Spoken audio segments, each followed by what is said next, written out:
Eu quero que fique bem gravado algo em nós. O Mavim é uma coisa só. Dança, teatro, libras, make, que a gente está com a Estela, né? Abrindo nosso braço de make. Vai vir mais, já vieram. Não sei se vocês lembram de uma jovenzinha que aceitou Jesus por causa da gente, se batizou na época da pandemia, por causa do Mavim. Ela foi ministrada pelo Mavim, a Emily. Ela até se batizou. Ela é maquiadora. Então, o sonho dela é entrar para o Mavim para participar da make. Então, eu creio que vai vir pintura, eu creio que vai vir desenho, eu creio que vai vir diversos tipos de arte. Que a gente nem sabe que tem até aqui no meio de nós. Enfim, nós somos um. Se a gente, a partir de agora, pensar assim e parar de segregar, nós vamos longe. Por que vocês acham? Qual é o diferencial do Unici? A unidade. Não existe no Unici pessoal da dança, pessoal do teatro, pessoal da Libras, pessoal do figurino, pessoal da make. Não existe. Existe o Unici. Aí quem tem uma aptidão se inclina mais, mas faz tudo. Mas se esforça para dançar, se esforça para atuar, se esforça para livrar, se esforça para tudo. Só que não tem uns que vão ser mais destacados. E isso é super natural. Mas não segregados, amém? Se a gente começar por aqui, vai virar uma onda para todos os projetos. Porque toda vez que a gente vai ministrar os projetos, a gente percebe que são muito segregados. Porque são talentos diferentes, mas uma vida é uma coisa só, amém? Vamos lá, gente. O que eu tenho para passar para vocês hoje? É bom ser casado com o livro da comunicação, né? Que fica tudo chique. Aí consegue botar tudo aqui para vocês. Eu queria que vocês pensassem, não precisam me responder, não dá tempo, o tempo é curto, né? Só perguntar um no outro. Mas eu queria que vocês pensassem com muita reflexão, é um momento de reflexão. Não adianta, a gente não muda se a gente não refletir. Às vezes a gente faz as coisas automático e não reflete.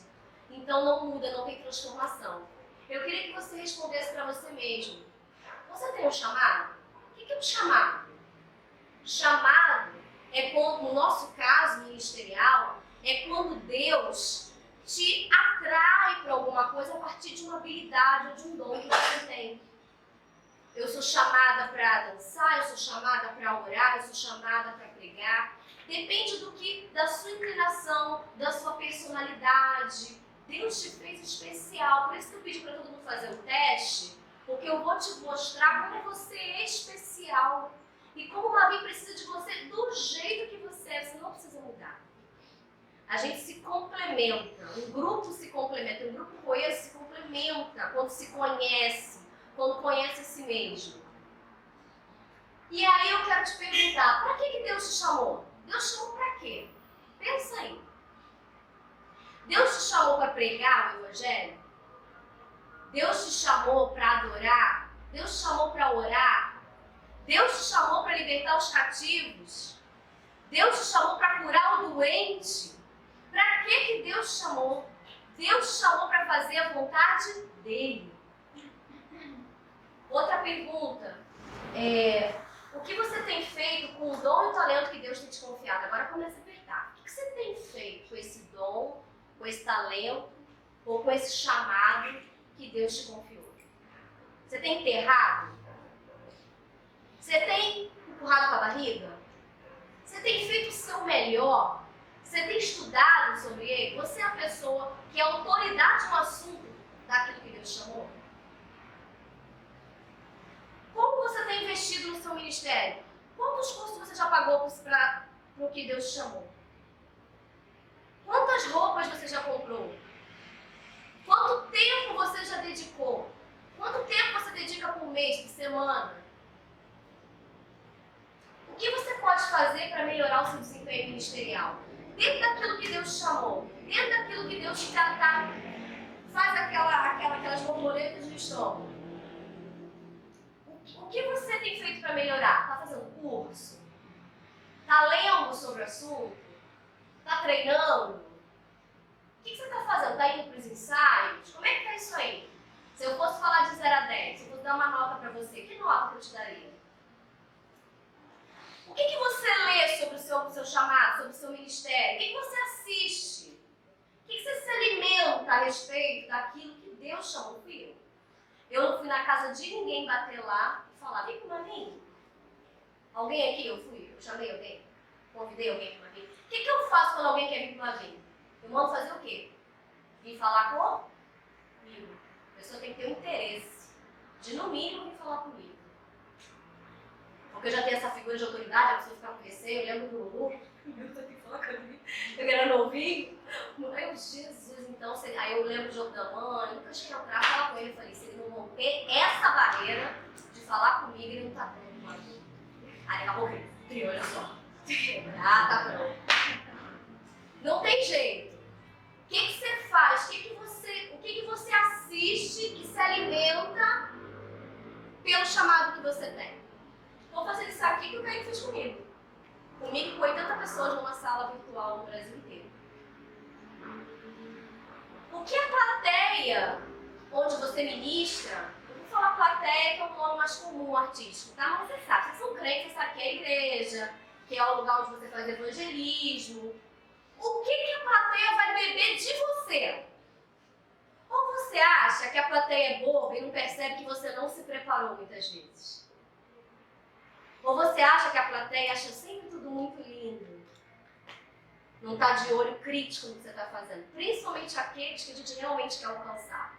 Aqueles que são mais críticos, que são mais céticos. O que a plateia bebe de você quando você ministra? Ixi, o que você tem a oferecer para essa geração? Responde para você. O que você tem a oferecer para essa geração? Você acha que Deus te colocou nesse mundo para quê? Só para realizar um sonho do seu pai e da sua mãe? O que você tem para oferecer para essa geração? Eu tenho uma dança. Eu tenho uma dança de adoração. Eu tenho uma interpretação que eu vou tirar um texto lá do interior, vou falar com todo o meu ser. Eu tenho libras para comunicar àqueles que não ouvem. Eu tenho o dom artístico de criar figurinos, de criar maquiagem para chamar atenção. Porque a Bíblia diz que a candeia da alma são os olhos. Então, se você chama a atenção dos olhos, você consegue colocar ao dentro do Espírito. O que você vai oferecer para essa geração? Por isso que eu pedi para vocês fazerem um teste. Quem é você numa vinha? Muito mais do que, eu sou da dança, eu sou do teatro, eu sou da Libras, eu sou da make. Muito mais do que isso. Quem é você numa vinha? Você é uma peça fundamental. Você tem uma personalidade, tem um jeito de ser, tem talentos e dons únicos. Deus te escolheu a dedo para estar aqui. Você pode ter certeza disso. Porque o nosso Deus é um Deus pessoal, é um Deus relacional. Então ele sabia que a Carol estaria nesse lugar para completar algo específico aqui, que ninguém nunca vai substituir. Óbvio que a obra não para, se ela desistir, Deus levanta outro, mas aquilo que era para ela é só para ela. Vai ficar para trás a missão dela, se ela desistir. Deus te fez de um jeito muito especial. E esse teste que eu pedi para vocês fazerem, os mais novos não sabem, eu já fiz uma palestra sobre isso, que eu vou pedir o Léo para disponibilizar no YouTube assim que ele puder, para que vocês vejam qual é o que esse estudo, isso aqui é um estudo científico. São 4 personalidades que a gente, na verdade, a gente tem uma personalidade, que tem 4 características. Todos nós temos essas 4 características. Todos nós temos traços dominantes, traços de conformidade, traços de estabilidade, traços de influência. Todos nós temos. Isso aqui, gente, é um estudo científico avançado.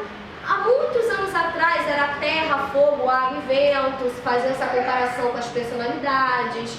Depois teve sanguíneo, colérico, fleumático. Então isso aqui é uma evolução desses estudos científicos. Tem um autor. Eu não vou falar muito agora porque eu já fiz esse curso, já dei esse curso, e quem não assistiu vai ter a oportunidade de assistir no YouTube. Só que olha como é que Deus é tremendo. Cada um de nós foi feito por Deus com essa receitinha. Aí ele fez assim, ó, pozinho do dominante. Vou botar só um pouquinho aqui. Pozinho do estável, vou botar mais. No da Stephanie deixou cair assim, ó. O dominante da Stephanie, Jesus se distraiu e deixou cair. Que não é normal não, gente. Precisa fazer terapia. Enfim, tô brincando. Os traços, cada traço foi derramado ali. Aí ele pegou assim, ó, e fez você. Tô aqui didaticamente te fazendo você entender o que significa essa ciência aqui. E aí você tem um a mais, vou dizer do meu. O meu é dominante, imagina, ninguém sabe disso. O meu é dominante, o meu traço maior é a dominância. E a gente tem um segundo que fala muito da nossa personalidade. O primeiro e o segundo expressa muito mais a gente. E o meu segundo é conforme. E aí os outros faz cosquinha, mas tá lá.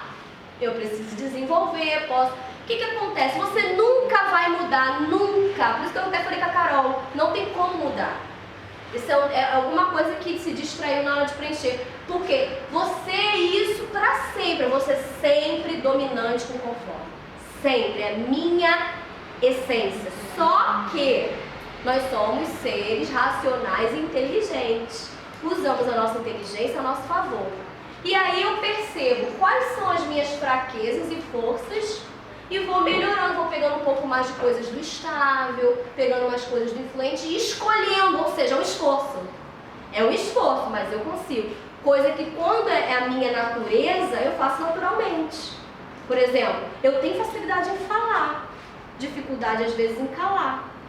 Mas eu sou um ser racional. Eu pego a estabilidade e coloco em prática. Não, agora não é hora de falar, o estado é mais caladinho. Essa hora eu tenho que, a estabilidade aciona aí, porque eu preciso ficar quieta. Não tenho que dar opinião neste momento. Isso é o exercício, por isso que às vezes muda um pouquinho, que a gente começa a se equilibrar mais um pouquinho. Muda um pouquinho, mas o gráfico em si, o que é dominante em nós, não muda. Mas a gente evolui, graças a Deus, né?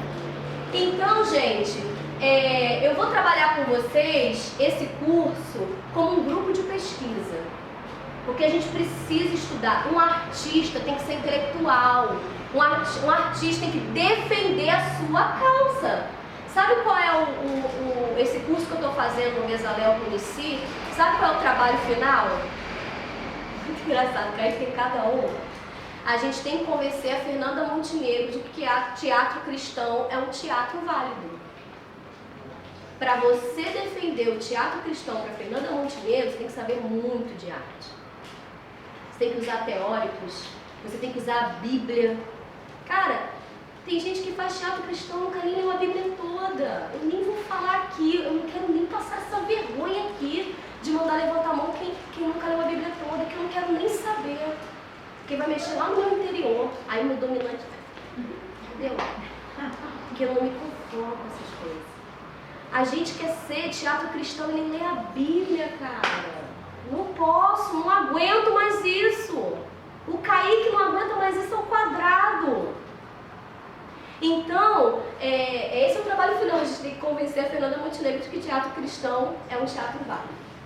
E aí ele está fazendo a gente estudar 1 milhão de coisas. E é o que eu vou fazer com vocês, entre aspas. Eu tenho outras propostas, eu estou pegando só algumas coisas do curso para enriquecer.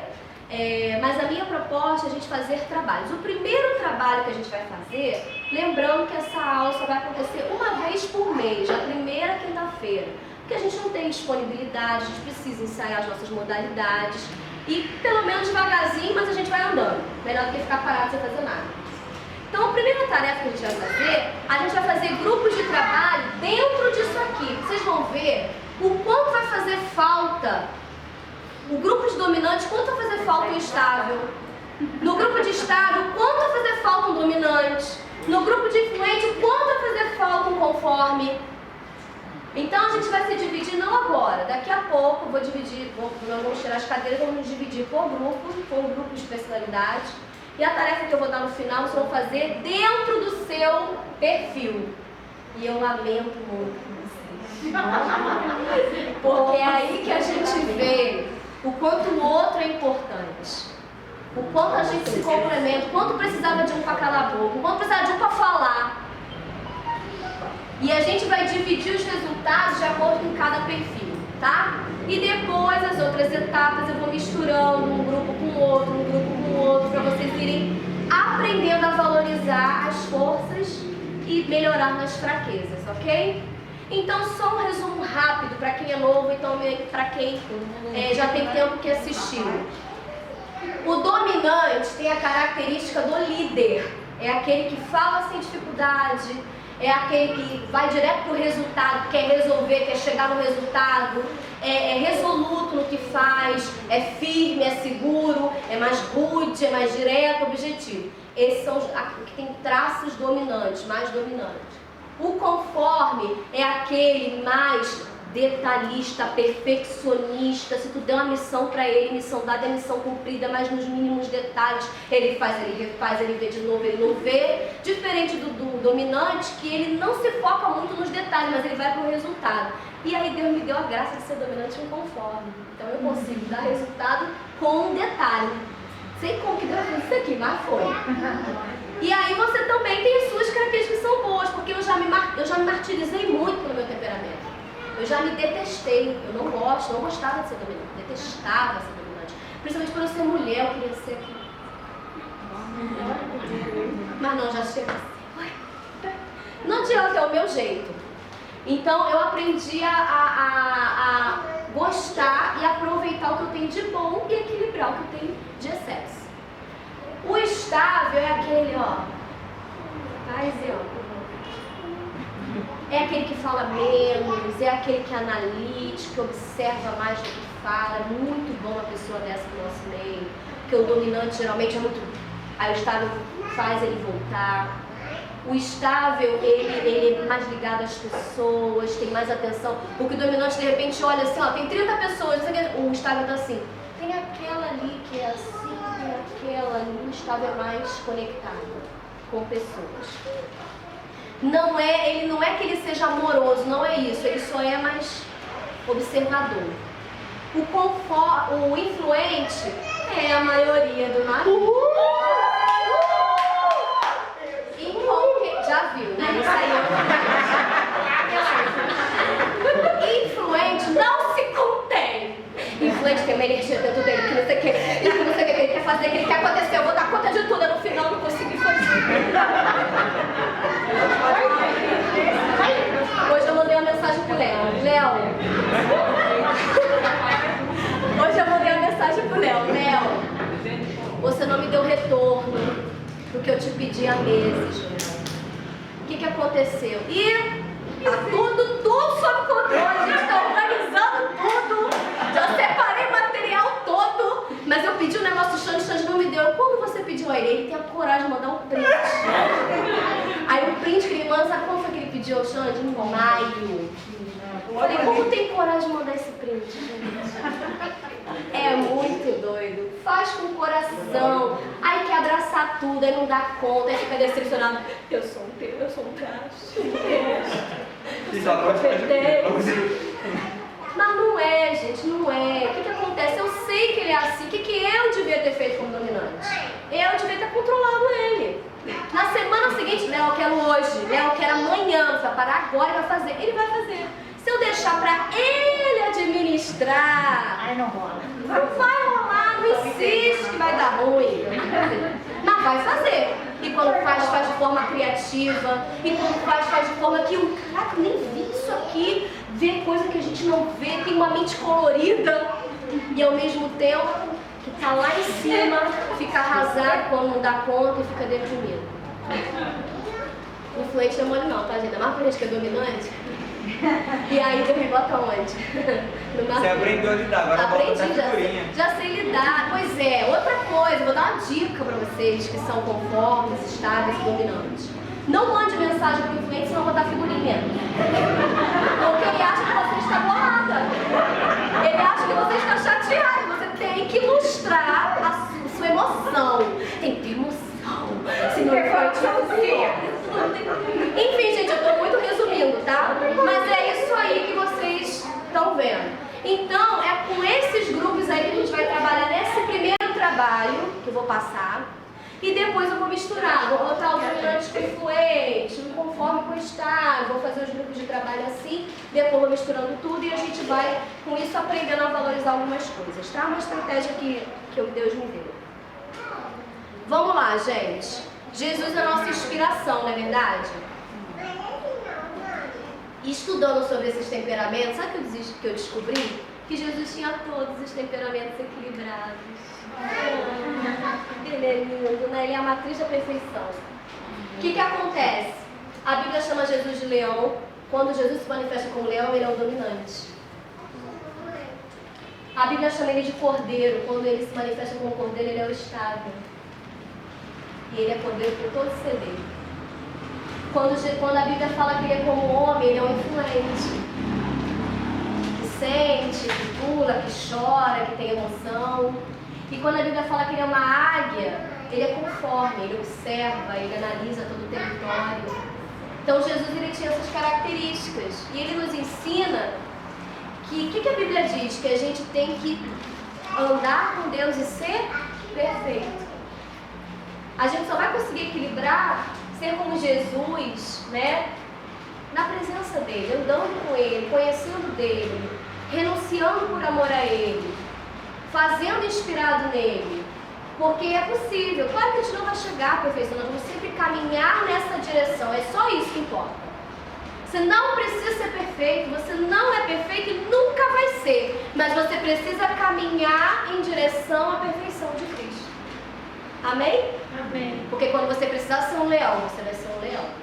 Quando você precisar ser um cordeiro, você vai ser um cordeiro. Quando você precisar ser como homem, você vai ser como homem.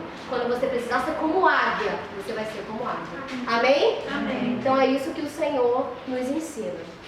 Então, ó, dominante quando Jesus se apresenta como leão, estável quando ele apresenta como cordeiro, influente quando ele se apresenta como homem, conforme quando ele se apresenta como águia. Tá? Depois eu posso deixar esse slide no grupo, tá? Não tem problema não. Vamos lá, vou tentar ser rápida aqui, porque já vai dar 9 horas. Para quem é a nossa arte? Para quem? Olha, isso quando eu estudei com o Kaique, eu fiquei chocada com isso. E aí eu quero falar com vocês uns tópicos que eu acho que vocês não estão lendo, mas eu vou falar aqui. Primeiro tópico é falar sobre o pré-teatro e o teatro. Vou explicar para vocês o que é isso. O segundo tópico, como a nossa mensagem vai chegar para as pessoas hoje e ao longo dos anos, principalmente nessa era da internet. Temos que levar uma mensagem que gera arrependimento, perdão, reconciliação, resgate e comunhão com Deus. Então a gente não pode esquecer disso, anotem. A mensagem que você vai levar, seja dançando, seja librando, seja atuando, seja maquiando, pintando, fazendo figurino, é arrependimento, perdão, reconciliação, resgate e comunhão com Deus. Tá? Vou tentar botar aqui em negrito para vocês poderem copiar.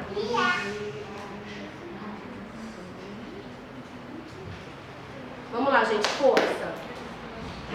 E o outro tópico é temos que adaptar, olha que legal, a nossa arte, à cultura e ao contexto onde estamos ministrando. Mas para isso temos que estudar e nos atualizar. Nossa arte precisa ser flexível e tridimensional, ou seja, adaptável às interpretações culturais. Se não der para anotar, não tem problema, eu vou botar esse slide lá no grupo, tá? Bota até em PDF que é mais fácil. Gente, é o seguinte, o que é pré-teatro e teatro? Olha isso, quando o Kaique fez essa pergunta, eu falei, é uma vergonha. A gente do Ministério de Artes não sabe disso. Se tem gente que saiba aqui, glória a Deus, mas eu não sabia, fiquei com a cara amarela na aula. Gente, o pré-teatro, quando vocês ouvirem falar em pré-teatro, vocês vão poder falar agora, porque vocês agora estão estudando. O pré-teatro são as manifestações artísticas que haviam antes da letra, antes das civilizações sociais, essas civilizações bem remotas. Eu não gosto muito de usar esse termo pré-histórica, mas essas civilizações bem remotas, onde ainda não havia a palavra de Deus, onde o povo judeu não tinha surgido, antes de Abraão ser chamado, antes de tudo, mas que já havia gente, depois de Caim e Abel, que foi gerando multidões de pessoas. Essas pessoas já adoravam os deuses, muitos deuses pagãos, porque eles não tinham conhecimento de Deus. Mas o ser humano tem uma necessidade de adorar, não adianta. Ou você adora uma imagem, ou você adora um filho, mas você precisa adorar quando você não adora a Deus, quando você não dá um lugar para Deus, alguém vai tomar este lugar. Então, o pré-teatro é caracterizado por manifestações artísticas de adoração a deuses. Por isso que a gente vê, se você pegar e estudar a história antiga, um tribo de índiozinho lá dançando, dança da chuva, não sei o quê, antes mesmo da Bíblia, antes mesmo de Abraão. Então já existiram, eles caracterizam essas manifestações artísticas de dança, de teatro, eles se vestiam de sol, porque para eles sol era um deus. Imagina, gente, para um povo que não tinha conhecimento de nada, ver um sol brilhando todo dia com aquela força, achava que era Deus. Viu o mar, achava que era Deus. Então eles não tinham essas referências. Então o pré-teatro, olha como é que a arte já está na gente, faz parte da gente. É por isso que quando o evangelho é pregado através da arte, há uma conexão muito forte. O pastor Ezequiel fica, faz uma peça, faz não sei o quê, bota o pessoal para dançar, que ele sabe pela experiência de vida dele o quanto a arte comunica. A própria música é uma grande arte. Aqui a gente separa a música das outras artes, mas a música é uma grande arte. Então o pré-teatro são as manifestações artísticas que eram feitas somente para culto. Ninguém fazia um teatro para entreter. Nem era isso, era para expressar a adoração e a devoção. O teatro já nasce a partir, eu vou botar depois a literatura para vocês, tem um grande autor, né, que escreve, que estuda sobre teatro, se chama Grotowski. Quem foi para encontrar, teve lá as aulas de teatro, estudou bastante isso. Tem ator, Grotowski, esses autores dizem, olha que interessante, que o teatro não é feito para a plateia e nem é feito para o ator. O teatro é feito por uma força superior. Não é crente não, estou falando de história de teatro. Os estudiosos, teóricos, falam que o teatro, a encenação teatral, não é feita para a plateia e nem para o ator. É para uma divindade superior. Aí vai depender de qual divindade vocês estão falando.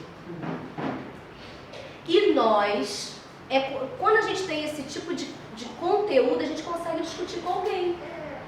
Fala, eu faço teatro para Deus porque, segundo Grotowski, que é um dos autores do teatro, o teatro não é feito para a plateia e não é feito para o ator, é feito para um ser superior, que para mim é Deus, Jesus Cristo, e Yahvé é o único Deus. Daqui a 10 anos vão assistir essa peça de novo. Quanto mais atualizado nós estivermos quando fizermos esse produto, mais a gente vai alcançar ao longo dos anos as pessoas. Agora, se a gente faz um negócio arcaico, antigo, sem técnica, daqui a 2, 3 anos ninguém aguenta nem mais ver. Então, como nós estamos numa dinâmica de tempo muito acelerada, quanto mais atualizada a gente tiver, menos risco a gente pode perder esse conteúdo. Amém? E quando ele fala sobre adaptar aos contextos, o que ele fala? Ele fala que tudo que a gente for criar, a gente tem que entender para que público a gente está fazendo. Porque normalmente o que a gente faz? Vamos fazer vou dar um exemplo de maquiagem. Vamos fazer uma maquiagem para dança. A música é alegre, vou fazer colorido. A música fala de morte, vou fazer preto. Isso é um critério. Mas o critério principal é quem vai assistir, vai enxergar? Quem vai assistir vai entender o que eu estou falando através daquela maquiagem? Aquela maquiagem está comunicando, claro, a maquiagem sozinha não faz nada, um conjunto do figurino. Então a gente tem que pensar no público. É aquilo que quem aqui já está mais tempo, já participou de ensaio de peça comigo, eu falo, eu estou sentada aqui, assistindo vocês, o meu olho é o olho da plateia. O diretor tem o olho da plateia. Todos nós temos que trabalhar nas nossas artes pensando com o olho da plateia. Como que a pessoa surda está percebendo a minha interpretação? Eu estou tensa? Estou passando tranquilidade? Eu estou com meus ombros soltos? Eu estou tranquila? Eu estou insegura? Tudo que a gente vai fazer passa. Então a gente tem que sempre pensar no outro e adaptar a nossa arte para aquela realidade.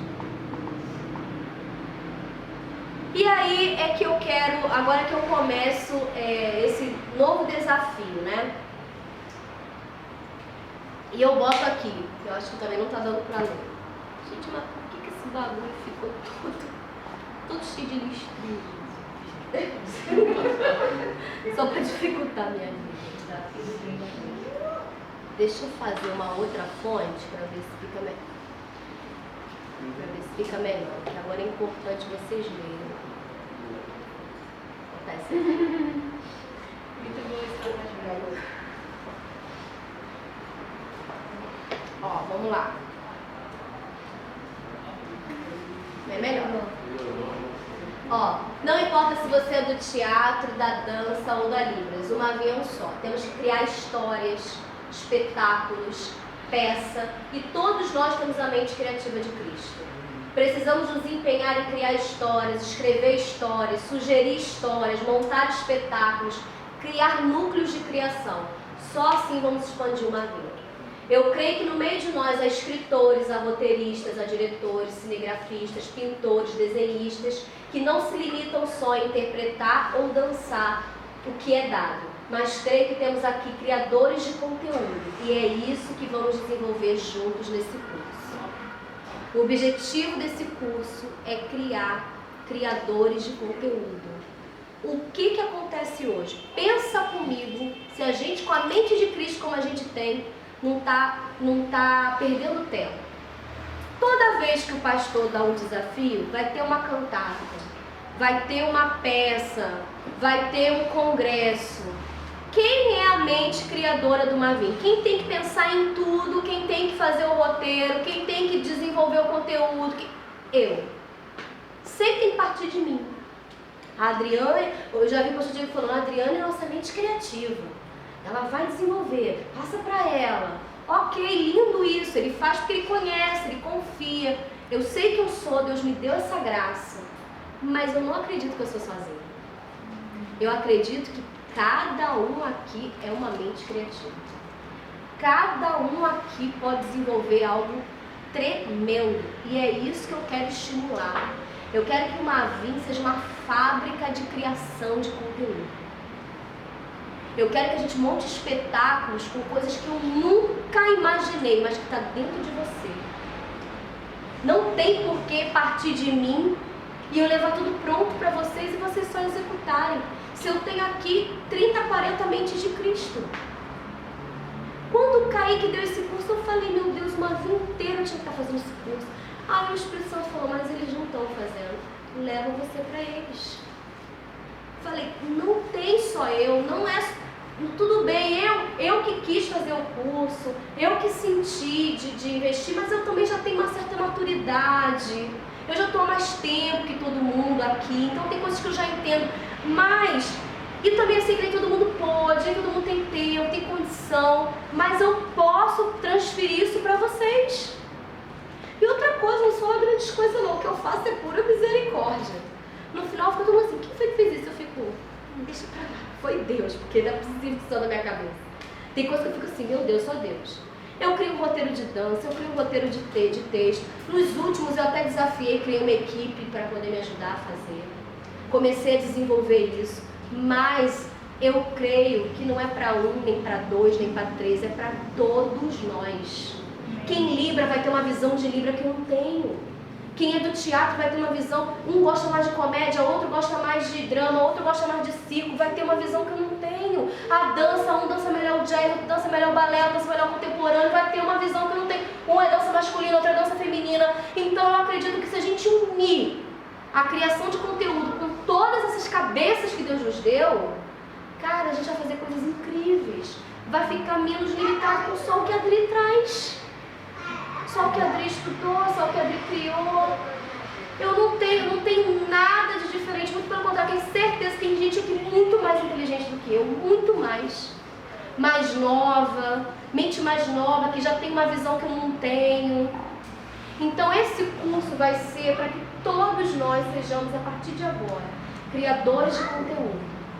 É claro que vocês vão sempre inclinar para a área de vocês. E é isso que eu quero.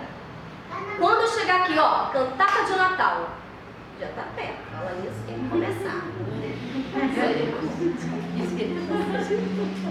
Aquelas cantatas, gente, aqueles roteiros, tudo, sabe quem escreveu? Eu. Vocês acham que não podem fazer isso? Dá pra vocês fazerem um negócio muito maior, assim, umazinha. Escreveu aquele negócio que ficou, um ficou bom, outro ficou melhor, outro ficou pior, mas Deus não aconteceu. Não foi bênção? Imagina 40 cabeças desenvolvendo conteúdo, cada um na sua área, trazendo pra mim os resultados. A gente vai fazer coisa muito grande, outra coisa, a gente está crescendo, a gente está indo para a Cidade do Leão. Pastor Ezequiel me chamou esses dias, ele sempre me chama. Para quem não sabe, eu trabalho com ele 2 vezes por semana. Eu tenho esse privilégio que Deus me deu, de trabalhar ao lado dele 2 vezes por semana. Aí ele fala, Adri, vamos para a Cidade do Leão orar? Vamos, aí eu vou lá com ele. Aí quando eu chego lá, deixa eu te falar um negócio, aquele jeitinho dele. Ele, para quem não sabe, ele ama o Ministério de Arte. Mais que qualquer pastor que vocês conheçam. Desde o jovem ao mais velho. Não existe ninguém que apoie mais a dança, o teatro, do que o pastor Ezequiel. É impressionante. Todo tipo de arte ele ama. Aí ele chegou, me chamou e falou, tá vendo isso aqui? Ele ficou andando assim, num lugar grandão. Andou, fiquei só olhando assim, ele andando, marcou o território. Tá vendo isso aqui? Agora olha lá pra trás. Aí eu olhei, é onde o Mavinho vai atuar, vai dançar. Vocês não vão conseguir ver nem o último. Olha isso, gente. Olha o coração dele, pensando na gente. É aqui que vocês vão ficar, é aqui, ó. Vocês vão olhar, nem vai ver o último. Cara, aquilo eu fiquei, meu Deus, a gente tem que acordar. A gente não vai poder mais fazer a cantata que a gente fazia aqui, não. É uma cantata para a Cidade do Leão, para milhares. Então a gente tem que ampliar. Então, é esse desafio que eu quero chamar vocês. Que vai ser lento, porque a gente não tem muito tempo, infelizmente é só uma vez por mês, mas de um curso para o outro, de um mês para o outro, façam as tarefas, façam as leituras, para que a gente possa cada vez ir crescendo nesse curso. E eu não sei se vai dar para cantar, tá? Acredito que não, já está muito em cima, já vamos mandar fazer roteiro. Eu tenho uma equipe que já está mais preparada, que eu já fiz um curso específico com eles para me ajudar.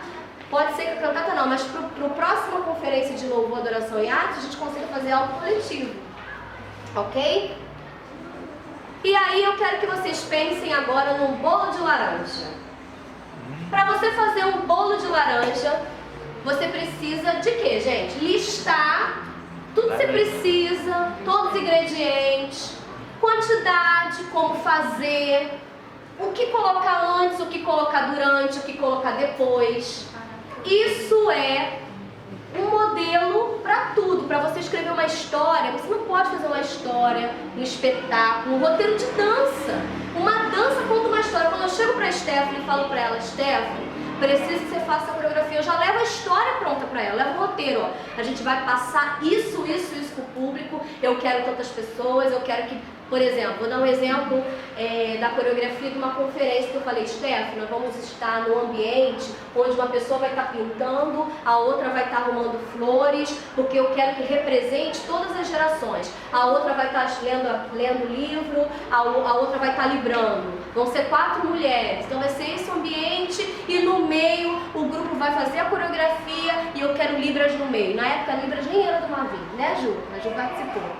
E aí, eu quero que você faça uma coreografia, Stephanie, que conte essa história, que as mulheres estão envolvidas em todos os ministérios. As meninas vão dançar e vão atuar com as meninas do teatro. Então isso é história, isso é o roteiro para que a coreógrafa faça a coreografia. Coreografia é diferente da história, mas está junto. Sem história não tem coreografia. Então, assim, tudo tem que partir de uma história. Tudo. Então eu estou construindo uma história e aí nos últimos agora a gente já teve essa acessibilidade. Tem que ter alguém surdo. Porque agora eu quero comunicar línguas. Então assim, só que partindo só de mim. Imagine partindo do grupo. Imagine partindo das pessoas que são envolvidas. É claro que de forma ordenada, dividindo grupos de trabalho, porque senão não dá todo mundo fazendo a mesma coisa junto, dá confusão. Isso eu sei ordenar direitinho. Mas eu preciso que seja estimulado em vocês isso. Essa mente criativa. E aí, agora vocês comecem a anotar, porque vai ser a tarefa do próximo mês, tá? Não se desespere se você perder. Vou trocar aqui a letra. Porque, como eu falei, eu vou colocar no grupo também.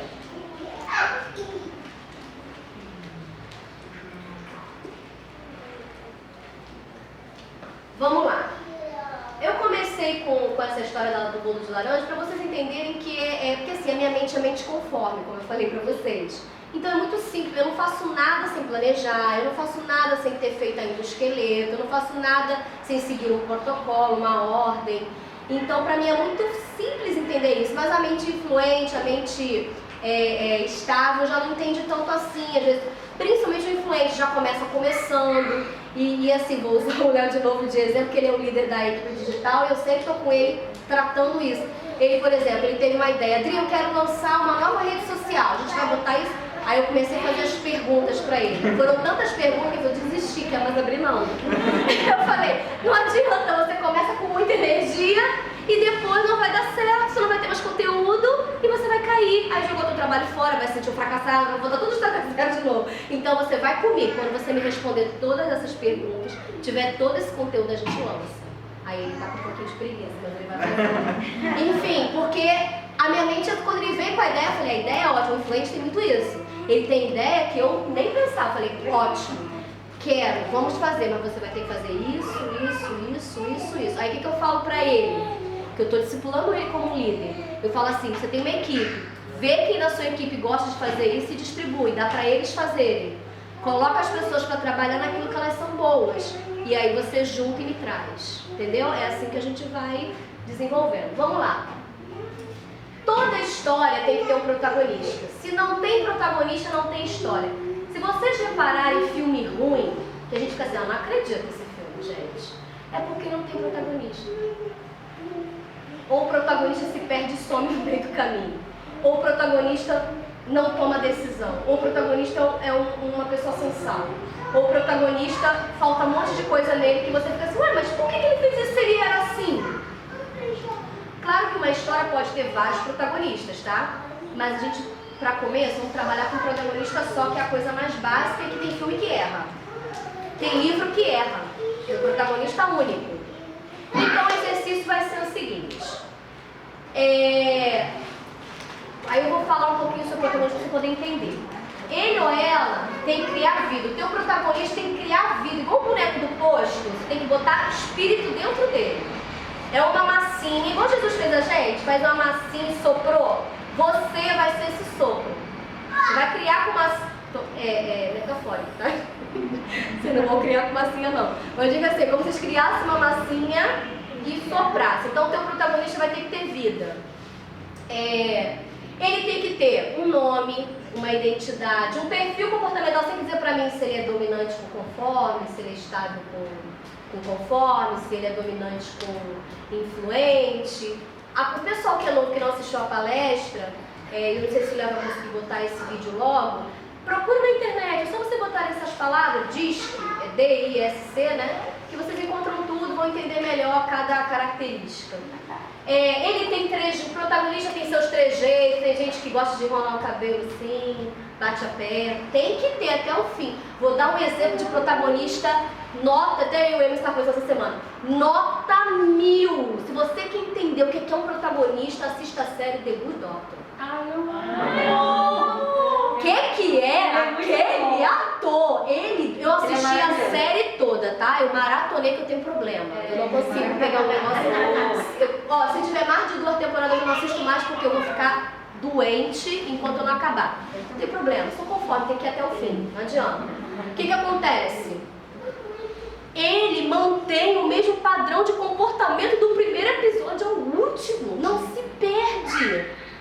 Pelo contrário, você vai ficando, você sabe quem é o Shawn. Você sabe quem é o Shawn. Eu falo pra você quem é o Shawn. Quando aconteceu alguma coisa no episódio, eu falo, vai dar ruim, que ele vai dar chilique, ele vai gritar, ele vai não sei o quê. Ele vai se contorcer, ele vai apertar teu pé. Eu ficava assim, gente, não faz isso com ele. Porque o protagonista é forte. Então a gente vai aprender a criar um protagonista, tá? Pode ser um protagonista surdo, pode ser um protagonista mudo, pode ser um protagonista que dança, pode ser um protagonista que atua, pode ser um protagonista que canta, que toca, que não faz nada. Não tem modelo, mas calma, não é individual, tá? A gente vai dividir em grupos. Ele tem falas próprias, tiques, né? O protagonista, ele guia toda a história. Quando você define um protagonista, toda a história fica em volta dele. Então até os outros personagens secundários acontecem por causa do primeiro, do protagonista. Então o The Good Doctor é uma grande referência. Por causa do Shaw tem a Leia, por causa do Shaw tem os outros médicos, que cada um tem sua história. Por causa do Shaw tem o pai do Shaw, a mãe do Shaw. Por causa do Shaw tem o, esqueci o nome do médico. O Glass, né? Tem ele. Então assim, o protagonista é a chave da história. Ninguém, olha como a gente erra.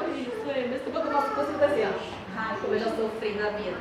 Como é que eu fiz essas peças? Que vergonha. O Kaique fica assim, quem escreveu peça? Eu não levanto a mão.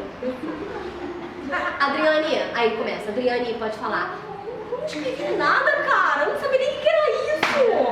Não, ele não fala não. Ele negócio de dança. Tudo que é de dança ele pergunta. O que você faz? Eu não acho nada. Eu não acho nada aqui, garoto. Me esquece. Adriane, você acha que quem foi a primeira pessoa que dançou na Bíblia? Eu respondo, pago 1000. Depois eu vou contar pra vocês, né? Enfim, mas ele é bonzinho. Ele vai fazendo isso, não vai ensinando. Vamos lá. Pra isso, pra você criar seu protagonista, eu vou dar a dica, tá? Você precisa buscar conhecimento, informações e culturas que dizem respeito a esse protagonista. Vou dar o exemplo do Good Doctor, pra mim é o melhor. Para eu escrever sobre o Shaw, eu tenho que saber qual é a cultura do hospital. Não é verdade? Qual é a cultura de um cirurgião? Qual é a cultura de um autista? Qual é a relação de pai e filho em geral de um autista? Gente, é muito trabalho. Por isso que é muita covardia uma pessoa só não vai vir fazer isso. Porque olha só, vamos dar um exemplo, vamos montar uma história, primeiro grupo de trabalho, esse grupo vai criar o protagonista, vai trazer pra gente, esse grupo, escolhemos, o protagonista vai ser uma médica, esse grupo vai pesquisar sobre medicina, esse grupo vai pesquisar sobre famílias, quem é casado com médico, se o casamento dá certo ou não, e aí traz o conteúdo, aí você monta a história. Olha a diferença, é um trabalho muito mais elaborado. Outra coisa, a protagonista precisa ter voz, ou seja, texto, conteúdo e tem que ter um backstory. Para quem assistiu as minhas lives do outro curso, eu explico bem o que é backstory. Resumindo, backstory é a história do protagonista ou de qualquer personagem que está por trás, que não aparece na história. Como assim, Dri? Vou explicar. O Shaw é autista.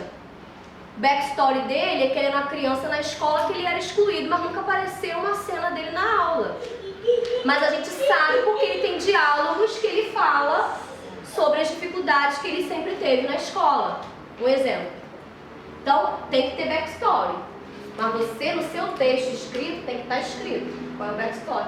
Por que, gente, tem que ter backstory? Porque o ator, quando for pegar o papel, vai saber como se comportar. Numa cena ele vê criança, ele já muda o comportamento.